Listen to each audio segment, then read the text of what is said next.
público no respetó señalamientos y todo, y esta es responsabilidad patrimonial del Estado. Hay una actividad irregular administrativa. Y entonces, por eso es que antes de entrar acá me comentaba alguien allá, que no voy a decir su nombre, 2 carreras muy especiales que muchos no quieren: abogado y médico. No le dije nada a la persona que seguramente me está escuchando, pero gracias a los buenos médicos, a los buenos abogados, muchos tenemos libertad, tenemos nuestra propiedad de nuestros bienes, seguridad jurídica, tenemos igualdad y otros derechos más. Gracias a los médicos, algún abuelito, ahora con tiempos de pandemia, abuelita, un familiar, un ser querido, está con nosotros, a lo mejor sentado, que se recuperó del COVID-19. Yo creo que en esta estructura social necesitamos todos de todos. Cuando empezó la plática, me decía la señorita que cómo me presentaban, y pues yo dije, nada más digan que soy Arturo Altamirano González. Les voy a decir por qué. Hace tiempo, alguien que ya no está con nosotros y que partió el 5 de abril del 2021 de este mundo terrenal, un día me compartió una anécdota y me dijo: Arturo, asistimos a un congreso, tal vez como este. La señorita que me iba a presentar y al abogado que me precedió estaba muy nerviosa. ¿Cómo me presenta? ¿Qué grados académicos? ¿Dónde estudió? ¿Cuántas credenciales? Y entonces el abogado que se queda mirando, obviamente ahorita no pasó lo mismo, pero parafraseando, le dijo el abogado a la señorita: solo digan que soy Juan Velázquez y que voy a hablar de derecho constitucional. Y entonces él dijo: pues si eso dijo Juan Velázquez, pues digan que soy Miguel Ángel Aguilar López. Y se acabó. Y así fue esa anécdota bonita. Por eso, aprendiendo un poquito de nuestros grandes maestros, está bien que tengamos grados y todo eso, quitarnos los grados, aterrizar el lenguaje y vamos caminando en el tema. Una vez que ya tienes presente, abogado, distinguido jurista, lo que es nuestra Constitución General, cómo se conforma, no solo de derechos humanos, no solo de garantías, sino también de principios, de reglas.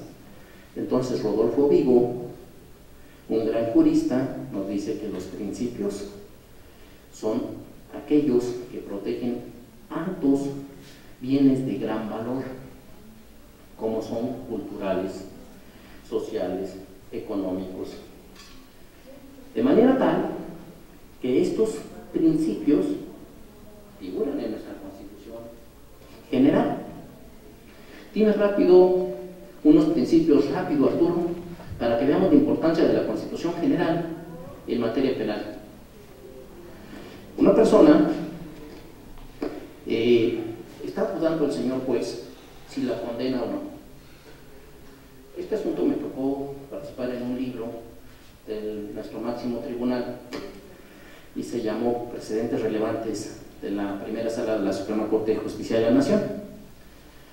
Y en el libro analizamos 3 ejecutorias en relación al principio de presunción de inocencia.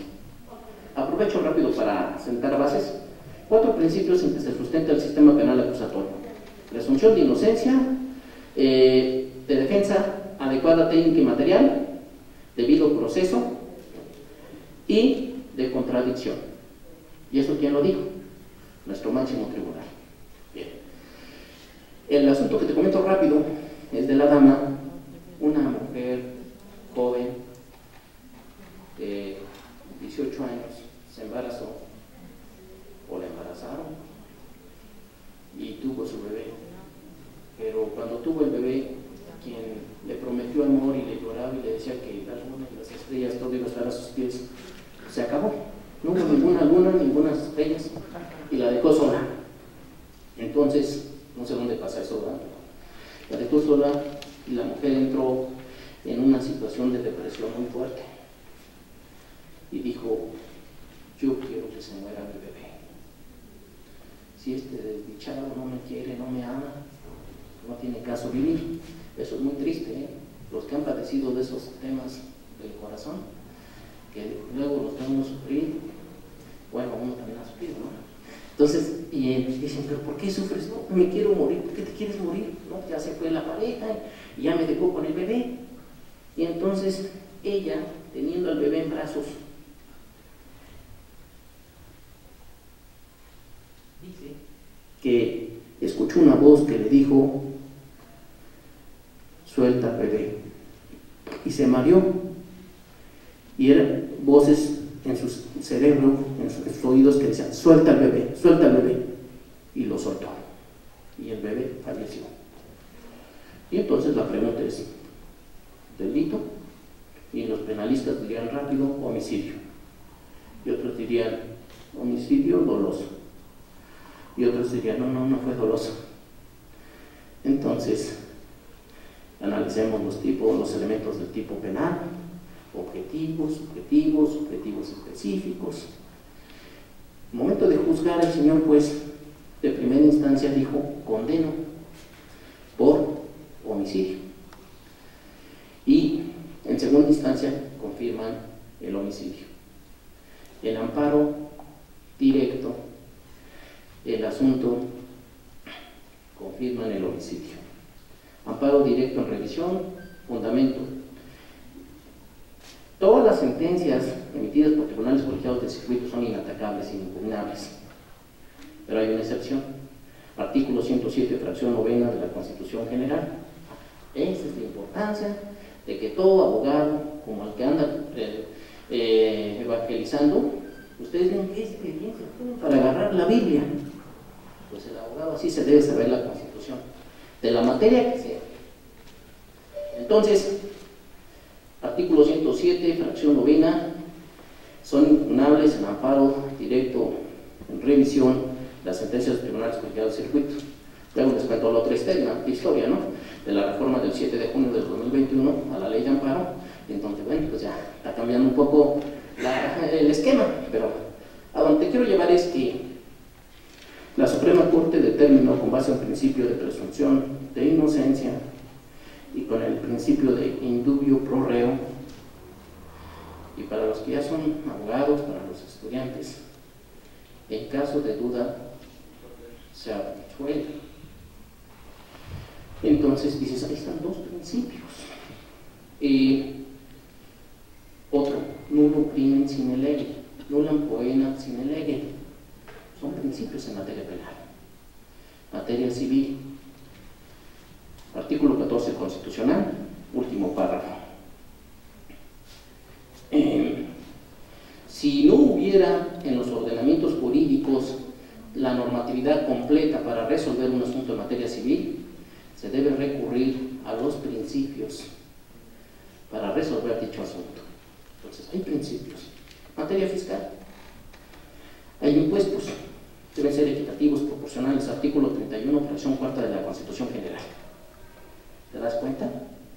Entonces, si en materia fiscal, por ejemplo, ahí está el juicio de nulidad federal, el juicio contencioso administrativo, la negativa ficta, en fin, recurso de revocación, recurso de inconformidad, tratando de seguridad social, vamos a encontrar principios de la materia penal que son aplicables a la materia administrativa, pero hay principios constitucionales. En otra materia, por ejemplo, materia laboral, vas a encontrar indubio no pro reo, indubio pro operario. ¿Te das cuenta?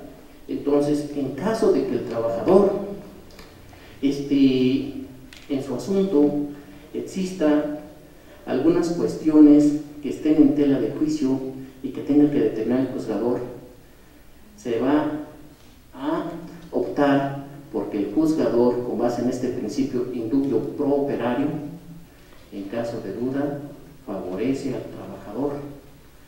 Por ejemplo, más a decir, en materia laboral, un trabajador dice dice: yo tengo 16 años, trabajo para una empresa y me deja salir hasta las 10:15 de la noche. ¿Y qué dice el artículo 123 constitucional, apartado A? Que un menor de 16 años no puede desempeñar labores fuera de ese horario. Entonces, ahí aplicaría, en caso de duda, en caso de que hubiera un conflicto laboral, tengamos que aplicar un principio, no solo ese, principio de realidad, principio de economía procesal. Y así en todas las materias del derecho tenemos principios constitucionales. Entonces cobra la aplicación lo que dice el jurista Rodolfo Vic, que no solo hay derechos humanos, no solo hay reglas o normas, sino también principios. Entonces, así está nuestra Constitución. Vas a decir, dime otros principios rápido en materia penal. Principio de publicidad, principio de inmediación, de concentración, de continuidad. Entonces, estos principios que están previstos en el artículo 20, párrafo primero de la Constitución General, te das cuenta, hay principios. Bien, una vez que ya te llevé por todo lo que es nuestra Constitución General a grosso modo, entonces ahora tú dices, ya, pues ya me dormí. Con tanta Constitución General y 136 artículos ya estoy dormido. Pues ahora tienes que despertar, porque ahora viene la realidad del tema. Y tenemos acá nosotros que, vamos a ver, para no rebasar tiempos, son 16:28, vamos en muy buen tiempo. ¿Qué fue lo que pasó cuando nuestro máximo tribunal, el Pleno de la Suprema Corte de Justicia de la Nación, se le plantearon asuntos en donde tenía que determinar la jerarquía entre la Constitución General y los tratados internacionales? Entonces vienen doctrinas, vienen teorías, y esas teorías hay una que es de conservadores, en donde la Constitución General es una norma suprema. A ella deben sujetarse y cuadrarse y deben respetar toda la normatividad, todo el sistema jurídico mexicano. Esa es una doctrina, es una corriente conservadora. Entonces, cuando yo te dije del asunto civil, en donde un carro de volteo del ayuntamiento de Tlaxcala privó al abogado y que lo van a defender los mejores abogados de este foro, te pregunto, ¿qué? ¿Nos vamos por el artículo 502 de la Ley Federal del Trabajo? A mí cómo me molesta escuchar eso cuando le digo a alguien, es que están defendiendo de que privaron de la vida esto y nos van a dar 5,000 días de salario, que equivalen aproximadamente a 380,000 pesos y 2 meses de gastos, dos meses de salario de gastos funerarios o de UMAS. Le digo, ¿está bien? Sí, está súper bien. Entonces, son 380,000 pesos. Y como dijera José Alfredo Jiménez, entonces en Mexicali me pagan 1,200,000 porque alguien privó de la vida. En Cuernavaca, Morelos, 380,000. En Ecatepec, en el Estado de México, 180,000. ¿Y acá en Tlaxcala cuánto pagan? Entonces, pregunto, ¿y los tratados internacionales están durmiendo? Una niña va a ser operada de las anginas en el Instituto Mexicano del Seguro Social, la llevan sus padres, la operan, la mamá se pone a tejer, el papá se va a trabajar, el doctor y la enfermera tienen amoríos, relaciones amorosas, el anestesiólogo y la asistente también tienen relaciones amorosas. Y entonces, ¿dónde está el principio de que en la nómina no se debe uno comprometer? Así sea la más hermosa, la más guapa, el más galán. A ellos les valió. De manera tal que están peleados. Y en la operación, cirujano le está dando picones, como dijeran los jóvenes, a la dama, al asistente, ¿no? Voy saliendo acá, voy a ir al teatro, ¿no? Chicotenca. Entonces voy a llevar a Rosita, voy a llevar a cenar, nos vamos a ir a Puebla ahí, a unos chiles en nogada ahí en Santa Clara. No, lo vamos a pasar bien. ¿Ya empezamos la operación, doctor? Sí, espérame, te sigo contando a la asistente. Y la otra, le cuenta el anestesiólogo, también dándole picones a su asistente. No, yo también saliendo acá voy a llevar a Juanita, vamos a ir a Ciudad de México, vamos a ir al Teatro Blanquita. Luego de ahí nos vamos a ir a un restaurante que había ahí en Polanco a cenar. Allá nos vamos a quedar. No se concentraron en la operación. El cirujano le dañó las cuerdas vocales a la menor. El anestesiólogo y su asistente le pusieron las anestesias de la debida a la menor de edad. La dejaron sin movimiento corporal de por vida. Y yo te pregunto, ¿para qué prepararse, no? ¿Para qué congresos? ¿Para qué seminarios? Se trata de cobrar. Pues jugamos con las vidas, con la salud de las personas, con la libertad de las personas, con los bienes de las personas. Echando a perder se aprende, ¿no? Pues saco 7, 6 en las materias, ¿qué? Ni que me importa que este México cambie, que sea un fracaso, que se vaya a la quiebra. Sacan hasta becas, todos se regalan. Y acá se premian, hasta ya ni hay que hacer exámenes para las universidades, ni a los posgrados, a los doctores. No, ya, todo sí. Y vamos a darle prioridad a la amistad, a la honestidad. Y cuando te operen del corazón, te traes al mejor amigo y a la honestidad para que te operen del corazón, y no un verdadero especialista. Pues eso es lo que México no se merece. Y no soy yo de ningún partido. México se merece excelentes juristas. México se merece excelentes profesionistas. Y entonces, cuando se tiene que determinar qué es primero, si la Constitución General o los tratados internacionales, hubo 4 criterios. Pero yo no me quedo con los 4. Y se los digo con todo respeto. No todo lo que dice la Suprema Corte de Justicia de la Nación es lo mejor. No todo. Algunas cosas son maravillosas, pero algunas no. Pero para que digamos no, tenemos que fundamentar y tenemos que decir por qué no. En 1992 se emitió el primer criterio y se determinó 1992. Para los que quieran anotar, me puse a investigar en la historia.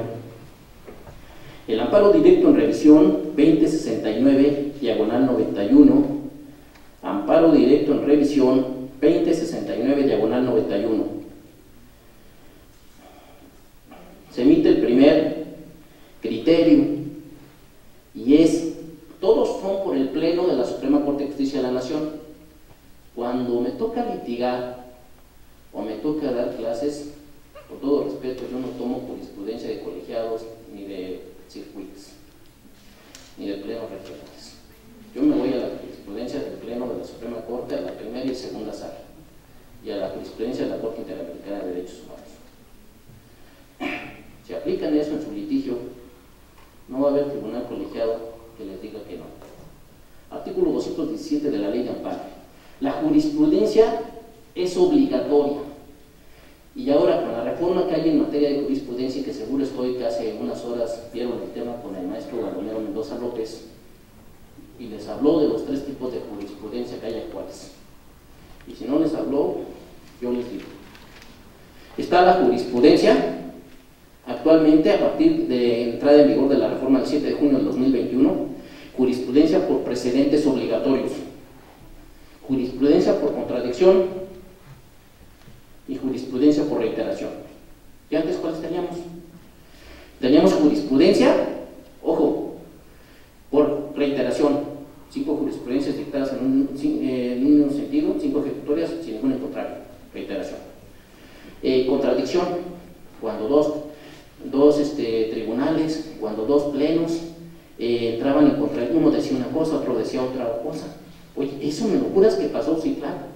¿Cómo surgió la contradicción de tesis 293/2011 del Pleno de la Suprema Corte de Justicia de la Nación? Así, de una contradicción de tesis. Ese es el último criterio que vamos a ver esta tarde. Y luego está la jurisprudencia por sustitución. Eso era lo que teníamos antes del 7 de junio del 2021. Actualmente tenemos solo 3 tipos de jurisprudencia. Jurisprudencia por precedentes obligatorios. ¿Quién la emite? Únicamente la va a emitir el Pleno, la primera y la segunda sala de la Suprema Corte de Justicia de la Nación. Cuando sea en controversia constitucional, acción de inconstitucionalidad, fundamento artículo 105, fracción primera, fracción segunda de la Constitución General, se requiere votación calificada 8 votos. Cuando sea de las salas, se requiere la votación de 4 votos. ¿Cuántas personas comprenden cada sala? 5 ministros. Un día escuché un comentario, les digo con mucho respeto. No voy a decir el nombre porque es una grosería. Cuando uno recibe un agravio, jamás bajen la vista, ni agachen la cabeza. Levanten el escudo y la lanza y a pelear. Pero como abogados, los invito que un jueves, ahora que mejoren los tiempos, que ya no tengamos la pandemia, vayan a cómo sesiona el Pleno de la Suprema Corte. Se litiga con mucha técnica, con mucho respeto. Hay forma de hacer quedar mal a una persona sin mentarle la mamá. Hay forma de decirle que eres un ignorante sin decirle ignorante. De manera tal que cuando vayan van a encontrar que dice un ministro a otro ministro: ministro presidente, pido el uso de la palabra. Y dice: lo que acaba de expresar el señor ministro en el asunto número tal es criterio que mi ponencia no comparte. Por lo tanto, formularé un voto particular. Y en el sentido siguiente, y comenta, como el ministro Juan Díaz Romero, que cuando alguien exponía, le decía, se levantaba, así como un foro de estos, ¿no? Lo felicito por su brillante exposición. Pongan mucha atención. Lo felicito por su brillante exposición. Nos ha ilustrado esta tarde respecto del tema. Pero me quedan algunas dudas. No expusiste completo el tema. Y entonces le está diciendo, estuviste chapoteando. Entonces, la ministra dijo en los medios de comunicación: me comprometo a velar y porque se respeten las leyes secundarias. ¿Dónde está el error, abogado? Una ministra diga que se va a comprometer a que se respeten las leyes secundarias. Competencia de nuestro máximo tribunal. Que se respete la Constitución General, las leyes que emanen del Congreso de la Unión y los tratados internacionales que conforman la Ley Suprema de toda la Unión. Y entonces tenemos en este amparo directo en revisión, primer criterio 1992, amparo directo en revisión 2069/91. Tesis, todas estas son aisladas, las de los 3 primeros criterios que voy a citar ahorita son aisladas. Tesis del Pleno C/92, número de registro 205596, número de registro 205596, rubro de la tesis: leyes federales y tratados internacionales tienen la misma jerarquía normativa. Leyes federales y tratados internacionales tienen la misma jerarquía normativa. ¿Y dónde quedaron las leyes generales? ¿Y dónde quedaron las leyes nacionales? No había. No se consideraron, me parece entonces. Segundo criterio. Ya no estamos en 1992, ahora en 1999. Este es un amparo en revisión, significa que es un amparo indirecto donde se interpuso, los recursos se interponen, los amparos se promueven o se presentan. Los amparos contienen conceptos de violación, los recursos contienen o se hacen valer agravios. ¿De acuerdo? No, fui metí un amparo, no hagas esas tonterías, esas sandeces, tú no metes amparos.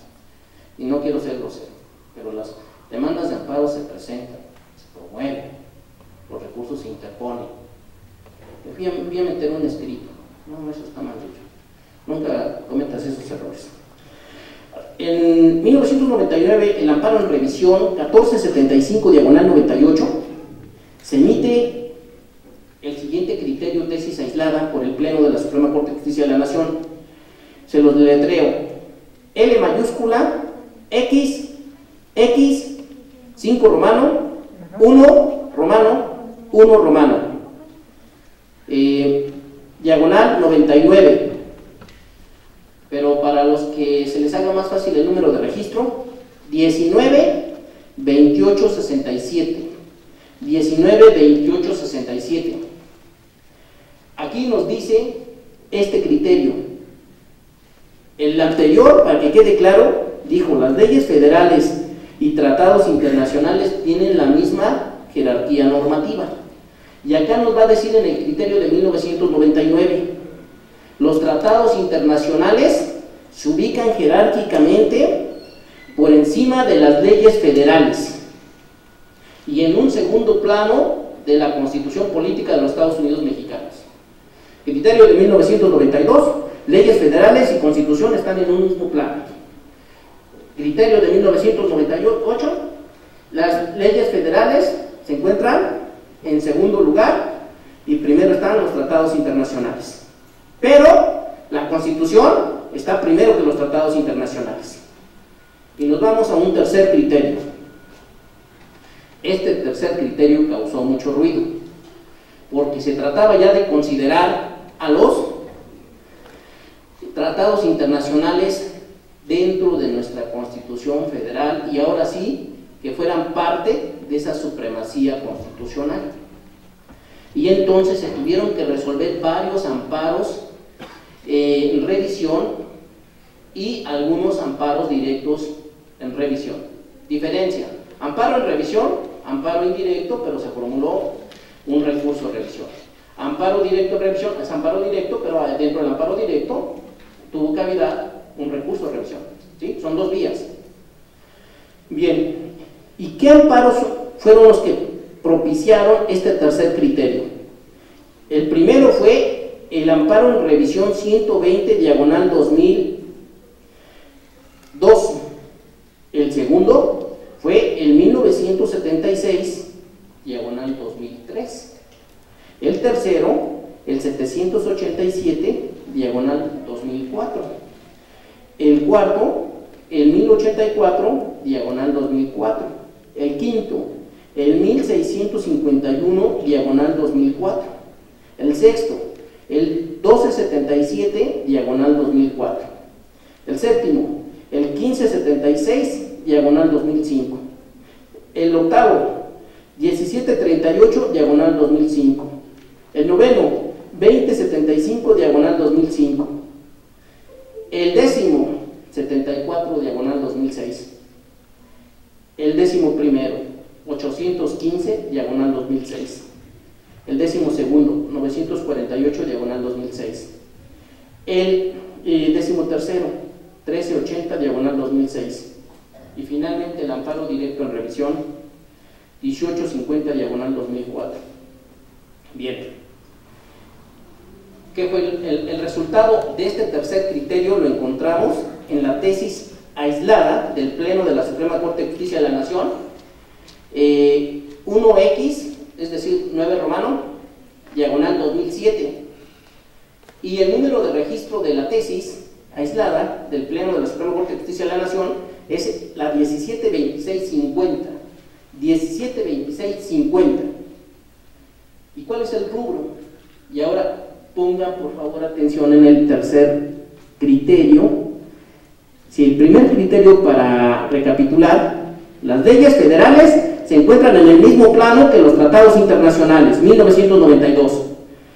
Luego tuvimos el siguiente criterio, realizado en 1999, Obviamente el amparo en revisión fue en 1998, pero cuando ya se publica en Semanario Judicial de la Federación es 1999. Ahí dice, pues fíjate que los tratados internacionales están por encima de las leyes federales, pero en un segundo plano de la Constitución. Y el tercer criterio, ahora sí, los tratados internacionales ya van a ser considerados dentro de la ley suprema de toda la Unión. Y entonces, ¿cómo le hacen para incorporarlo? Y se emite el siguiente criterio que referí, tesis aislada, número de registro 172650, y el rubro es: tratados internacionales son parte integrante de la ley suprema de la Unión y se ubican jerárquicamente por encima de las leyes generales, ya habla de leyes generales, federales y locales. ¿Pero qué creen?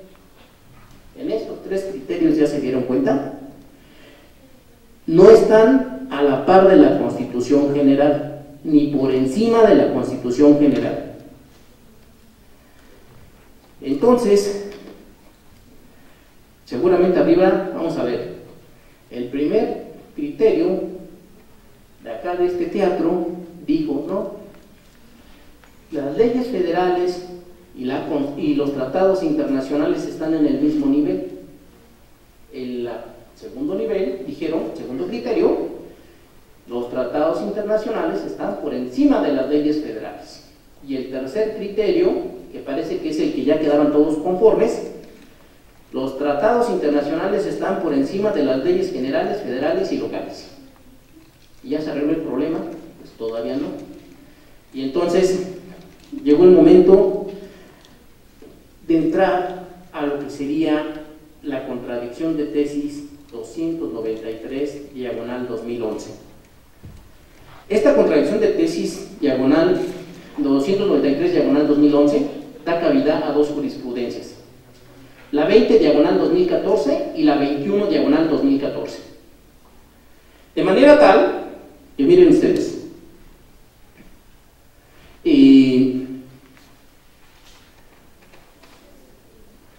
va a establecer la igualdad a la par de la Constitución General y los tratados internacionales. Concepto, si quieren llamarlo, el más actualizado en materia de amparo. Si alguien le preguntara yo acá, ¿qué es el amparo? Y si alguien me dijera, el amparo, de acuerdo a Ignacio Corbón y Huela, es esto. De acuerdo a don Alberto del Castillo del Valle, es esto. De acuerdo a don Baldomero Mendoza López, es esto. De acuerdo a Jorge Raúl García Sosa, es esto. De acuerdo a Carlos Arellano, es esto. De acuerdo a don Juventino B. Castro, es esto. De acuerdo a don Genaro David Góngora Pimentel, es esto. De acuerdo a don José Ramón Cosío Díaz, es esto. ¿Pero qué es para ti? Entonces lo que te está preguntando el maestro es: ¿cuántos libros has leído de amparo? Es como al que le preguntan, ¿qué es el delito? Y entonces cuando vamos al primer semestre de la licenciatura, se emociona el estudiante, está contento, porque ya sé lo que es el delito. Yo lo vi cuando mataron al vecino, yo lo vi cuando lo atropellaron, cuando se metieron a robar a la casa. Ese era el delito. Pero ahora el artículo 7 del Código Penal Federal dice que es la acción o omisión que sanciona las leyes penales. Está contentísimo. Sí, pero es de licenciatura. Pero tú, que ya eres abogado postulante, que ya eres autoridad, ¿qué es el delito? Y sería corto tu pensamiento de decir que el delito es la acción o omisión que sanciona las leyes penales. Y entonces dices, pero ya voy con un diplomado, un seminario, y entonces es la conducta típica antijurídica y culpable. Y dices, bueno, pues ya vas en maestría, es el delito.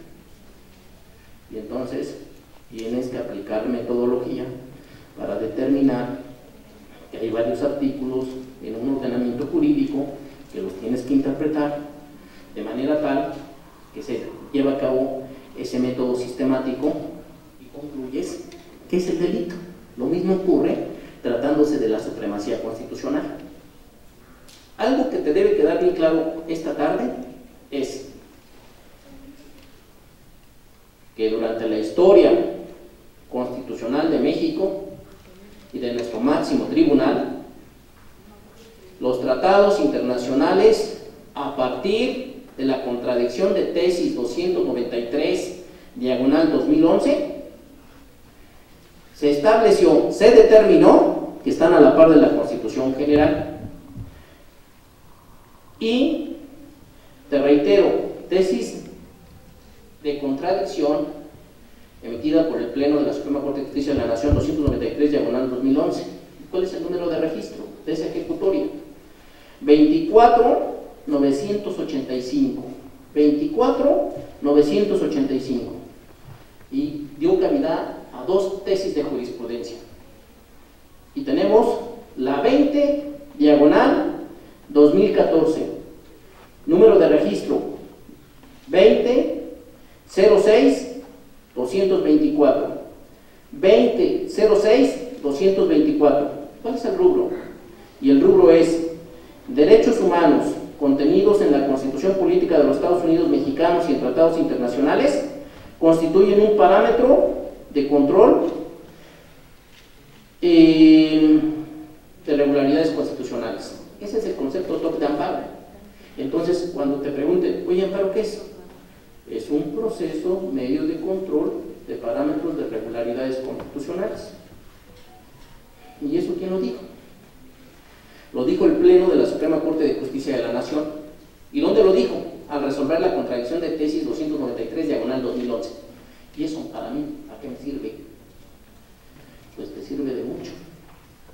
Porque lo que te quiso decir en esas palabras tan técnicas, que todo acto de autoridad, sea del legislativo, sea del judicial, del ejecutivo, debe ajustarse a la Constitución, a esos 136 artículos cuando inicié la plática que te referí. Si tú, como abogado postulante, como estudiante, ajustas a estos criterios constitucionales, a estos precedentes obligatorios, cualquier acto arbitrario, vas a lograr que se resuelva, si es que promueves garantía objetiva constitucional, que se resuelva favorablemente. Bien, señores, para ir cerrando, para ir concluyendo, ¿qué se llevan ustedes esta tarde? Se llevan esta tarde que la Constitución General es la ley suprema de México. También que la Constitución General se conforma de dos partes. Parte dogmática, artículo 1 al 29, parte orgánica, del 30 al 133. Con la precisión de que los derechos humanos no solo están previstos del artículo 1 al 29, sino también en el 30, en el 31, en el 33, 34, 35, 123 constitucional, materia laboral. Y entonces, también te llevas algo, mira, tal vez para los que ya tienen mi edad ya no lo vamos a ver, pero vienen nuevas generaciones y posiblemente se acuerden de mí. El constituyente permanente tiene que reconsiderar, y va a llegar el momento en que va a determinar la existencia de derechos fundamentales, derechos humanos y garantías. Para los que dijeron que no existen derechos fundamentales, de manera muy respetuosa, ¿qué dice el artículo 20 constitucional, apartado A, fracción novena? Cuando se obtengan pruebas con violación de derechos fundamentales son nulas. ¿Dónde dijo derechos humanos? Entonces el constituyente permanente fue tibio cuando refirió la palabra derechos fundamentales. No, es que los derechos fundamentales, desde mi punto de vista, considerando también al jurista Luigi Ferrajoli, es el género, y la especie se encuentran otros derechos como serían los derechos humanos. Entonces va a decir, pero Luigi Ferrajoli es garantista, tú consideras que eso sería tu... No solo por Luigi Ferrajoli. Este es el artículo 29, párrafo segundo de la Constitución General. Estos derechos no se van a suspender ni a restringir, y te comienza a hacer un catálogo. Esos son derechos fundamentales. Oye, ¿podemos hacer una apotegma? Claro. ¿Y cuál sería la apotegma?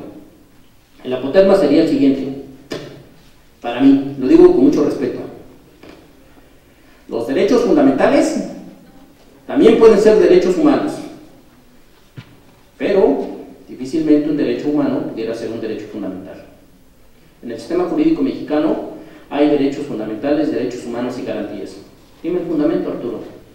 El fundamento lo encuentras en el artículo 103 de la Constitución General. Derechos humanos y garantías. Procede el amparo. Derechos fundamentales, artículo 20 constitucional, apartado A, fracción novena. Garantías, primer título, primer capítulo de la Constitución General. Derechos humanos y sus garantías. Oye, y entonces, ¿las garantías es el mecanismo de protección de los derechos humanos y fundamentales? Sí. ¿Me pudieras decir 3 garantías que sean sustantivas y que no sean adjetivas, como las que referiste, juicio de amparo indirecto, juicio de... Bueno, así lo dice la ley, pero yo considero que es proceso de amparo. Por eso me di a la tarea de... Yo egresé de la licenciatura, me quedan como 5 minutos. Egresé de la licenciatura cuando tenía 22 años. Entonces yo egresé de la Benemérita Universidad Autónoma de Puebla y dije, tengo que hacer una especialidad. ¿Y dónde la hago? Pues donde regalan el estudio y lo único que te piden es un promedio. Entonces me fui a la Ciudad de México y allá te regalan la maestría, te regalan el doctorado, te regalan las especialidades. ¿Qué te piden? Solo que saques de calificación mínima 9.5. Y entonces, antes me daba pena decirlo, pero ahora que ya estamos terminando ahorita este evento, pues dije, pues si regalan todo eso allá, yo soy de allá. Y entonces así hice mi formación académica. Y después dije, tengo que ser servidor público. Y entonces ingresé al Poder Judicial de la Federación, luego ingresé a la Fiscalía General de la República, luego al Instituto Mexicano del Seguro Social. Pero el mayor tiempo de mi vida lo he pasado dando clases y litigando. Entonces, esa es la vida de Arturo, y estoy consciente que estamos acá en este mundo de paso y en cualquier momento nos vamos, y más en estos tiempos. Y dije, todo lo que he aprendido lo voy a plasmar en libros. Entonces, debo ser honesto con ustedes. El primer libro que hice, Arturo tenía mucho miedo, porque no sabía si lo que iba a decir era correcto. Y fui a ver un maestro que esta tarde expuso con ustedes. Él es un amparista. Y me dijo, Arturo, en las medias ni en las piernas son buenas. Enséñese a hacer solo las cosas. Tenga fe y seguridad en usted. Haga el libro y yo se lo reviso. Me lo encontraba en la Suprema Corte y me decían, ¿y el libro? Y me lo encontraba en colegiados, ¿y el libro? Yo dije, bueno, a él le interesa más que a mí el libro. Y entonces, cuando le llevé el libro, me dijo, el libro es una basura, no sirve tu libro. Y me dio mucho coraje, ¿no? Yo dije, ¿yo para qué quiero entonces recibir regaños y más de este señor que es una basura mi libro, que no sirve? Pues a mí me va bien, gracias a Dios, en el litigio, en la academia, no necesito hacer libros. Pero dije, ten humildad, Arturo, no seas grosero. Te revisó todo el libro y no te cobró. Entonces, ya que se me bajó el coraje, dije, a ver, acude de nuevo con él y ofrécele una disculpa y diga, maestro, ¿por qué está mal el libro? Y ya me dijo, mira, en un libro no puedes poner en el primer capítulo todo lo mejor. ¿Qué fue lo que hiciste tú? Te ganó la emoción y en el primer capítulo quisiste poner todo lo que ibas a aportar. Tienes que hacer toda una evolución, considerar la historia, y por lo regular en el capítulo del medio y en los últimos ya comienzas a poner las ideas torales, lo que estás aportando a la ciencia jurídica. Tu libro no está tan mal, pero quería ver qué carácter tienes y qué firmeza tienes en escribir. Pensé que ya me ibas a regresar, pero qué bueno que regresaste. Me volví a revisar el libro, lo llevé después con un magistrado de circuito y me dijo, este libro parece todo tiene académico, pero este libro no tiene nada de Poder Judicial de la Federación. Y lo pulió, me dijo, arréglale acá, arréglale allá. Y luego lo llevé con un amigo chocoso, Ministerio Público, y me dijo, no, esto no tiene nada de investigador, de acusador. Ya, órgano acusador aquí que se vea. Y por último lo llevé con un compañero de los chocosos, más chocosos, de los que todo lo que hace uno está mal y ellos no hacen nada, pero todo piensan que está bien. Y me dijo, como litigante le hace falta esto. Así surgió mi primer libro. Y se llamó Manual de Reclamación y Pago de la Reparación del Daño en México.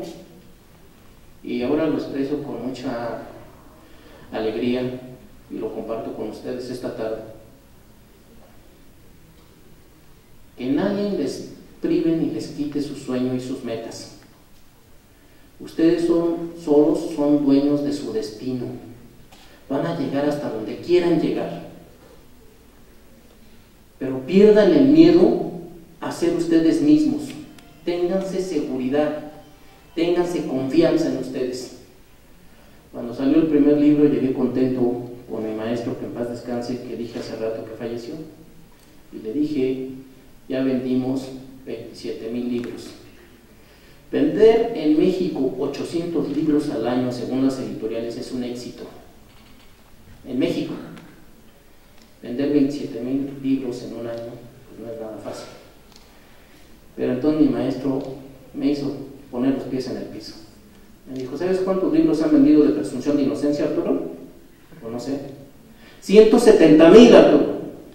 Y yo dije, está bien, ya no vengo a presumir. Está bien, sigamos caminando. Y entonces se hizo la segunda edición del libro y me dijo mi maestro, con mi prólogo se va a vender el triple de tu libro. Y sí, tuvo palabra del profeta. El libro está agotado. Se llama Manual de Reclamación y Pago de la Reparación del Daño en México. En ese libro te enseño cómo solicitar, cómo reclamar el pago de la reparación del daño en México. Con esto quiero concluir. Hay otros libros que también escribí, me pidieron que trajera algunos, todos están agotados. El último que salió se llama El amparo contra el sobreseimiento y desistimiento de la acción penal en el sistema penal acusatorio de México. A todos les pongo la palabra México al final. El segundo se llamó Preguntas y respuestas para estudiar el proceso de amparo en México. Ese es el que les traje. En la editorial solo quedaban 20 libros, ya no hay más, y los traje. Quiero decirles algo. Me dio mucho gusto que 2 ministros de la Suprema Corte, los 3 libros los ha adquirido la Suprema Corte de Justicia de la Nación, que los considera como una obra de consulta en las bibliotecas del Poder Judicial de la Federación. La alegría fue cuando 2 ministros dijeron del segundo libro, del de amparo, preguntas y respuestas para estudiar el proceso de amparo en México, editorial Uvillus, este libro contiene los elementos básicos que debe saber todo abogado. De primero me dio coraje, ¿no? Pero después dije, a ver, Arturo, ¿tú por qué hiciste ese libro? Porque yo quería transmitir el conocimiento a través de preguntas y respuestas, pero no uno de 100 preguntas, sino uno que abarcara todas las materias inherentes al amparo. Desde Eduardo García Maínez, ¿qué es la ciencia jurídica? Y entonces ya hablas de la sistemática, la técnica jurídica. ¿Qué es el amparo?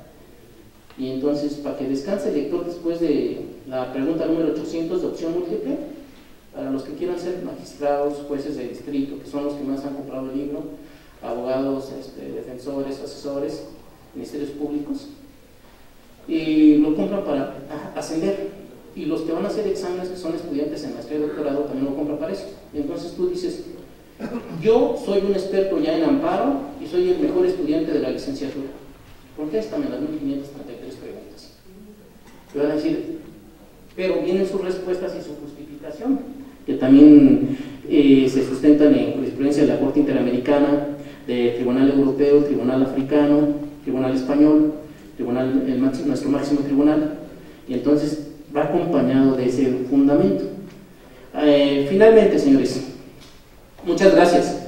4 precedentes, y cuando yo les empecé, con esto concluyo, cuando yo empecé la plática les dije, hay 4 criterios, y esos 4 criterios es que la Constitución y las leyes federales están en el mismo plano en 1992. En 1999, la Constitución y las leyes federales, los tratados internacionales están por encima de las leyes federales. Primer plano, si me equivoqué lo corrijo, los tratados internacionales y leyes federales, mismo plano. Segundo plano, 1999, los tratados internacionales y leyes federales están por encima de los tratados internacionales, pero por abajo de la Constitución. Y tercer plano, incluyen a los tratados internacionales dentro de esa supremacía constitucional y dicen, están los tratados internacionales por encima de las leyes generales, las leyes federales y las leyes locales. Y el cuarto plano, cuarto criterio, de la tesis de contradicción 293, diagonal 2011. Están a la par, tratados internacionales y constitución federal, general. Ahora te pregunto, ¿eso es correcto? No es lo que ¿es correcto? Pues no, porque entonces, ¿qué le pasó a la pirámide de Kelsen? ¿Y qué le pasó a la teoría pura del derecho? La teoría pura del derecho, creada por Hans Kelsen, y la pirámide de Kelsen, es que en la cúspide de ese triángulo, de esa pirámide, está la Constitución General. Y luego vienen, pues, tratados internacionales, luego leyes generales, luego leyes nacionales, luego leyes federales, leyes locales, reglamentos, acuerdos generales, jurisprudencia, principios generales. Muy bien. Argentina, otros países de Europa, ya no están con el pleito de qué es primero, si la Constitución General, si los tratados internacionales. Eso se supera gracias al principio pro persona, en donde se va a aplicar la norma más amplia y de mayor beneficio para el gobernado. Entonces yo te pregunto, ¿están a la par la Constitución General y los tratados internacionales? ¿Cuándo un tratado internacional se priva de la vida a una persona y esa persona está, esa persona le paga nada más 380,000 pesos, de acuerdo al artículo 502 de la Ley Federal del Trabajo, y 2 meses de gastos funerarios? Pues no. Entonces vamos a aplicar los tratados internacionales siguientes para que se den ustedes cuenta que posiblemente esos 380,000 se conviertan en 6,400,000 pesos.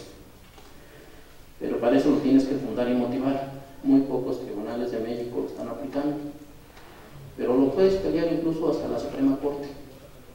Si la autoridad estatal no quiere acatar tratados internacionales, control de convencionalidad, control concentrado, control difuso, lo pega el Poder Judicial de la Federación. Y entonces ahí van a decir, espérate, aquí se están transgrediendo derechos humanos, derechos fundamentales. Y entonces ahí te va, con todo respeto. Tratado internacional y la sentencia, en materia internacional de la Corte Interamericana de Derechos Humanos, las sentencias son jurisprudencia internacional. A diferencia de México, que nuestras jurisprudencias son 2, 3 cuartillas, 1 cuartilla, ahí la jurisprudencia internacional es la sentencia de la Corte Interamericana de Derechos Humanos. Y esta sería la primera. Caso de los niños de la calle, Villagrán, Morales y otros, contra Guatemala. La reparación del daño debe pagarse conforme al salario que percibía la víctima. Imagínate que privan de la vida a un magistrado de circuito. Vamos a hablar hipotéticamente. Diario, 10,000 pesos. Multiplícate 10,000, vamos a aplicar el artículo, no de manera supletoria, sino de manera integradora, como lo ha dicho la primera sala de la Suprema Corte de Justicia de la Nación, artículo 1915 del Código Civil de la Ciudad de México. Se va a pagar el cuádruplo de esos 5,000 salarios. ¿Te das cuenta la cantidad que se va a pagar? Y vas a decir, ¿por qué? ¿Qué tal si ese magistrado de circuito tenía menores y todavía tenían que realizar su primaria, su secundaria, su preparatoria, su universidad? Entonces, ese es el primer tratado. Ya voy a concluir. Sí, gracias.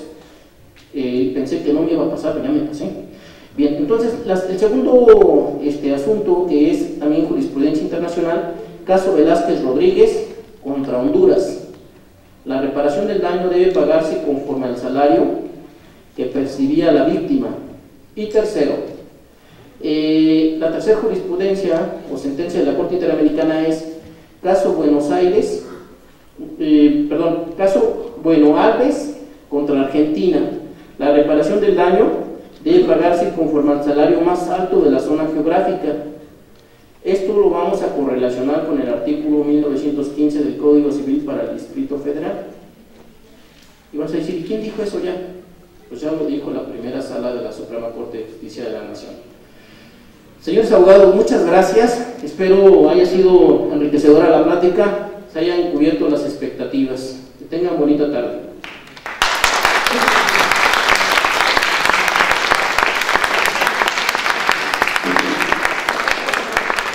Damos la disculpa a nuestro gran jurista, doctor Bernardo Altamirano González, porque en un principio no se hizo la presentación como se debiera, ¿verdad? Para usted y para todos como debe de ser. Ya que fue la reanudación después del receso. Entonces, efectivamente, bueno, qué mejor presentación, ¿verdad? Que ya la hizo él. Por su magistral exposición, démosle un fuerte aplauso nuevamente.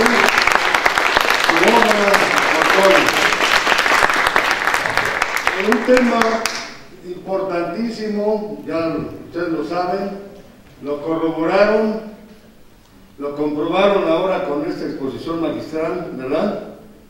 El tema de con la jerarquía entre la Constitución y los tratados internacionales.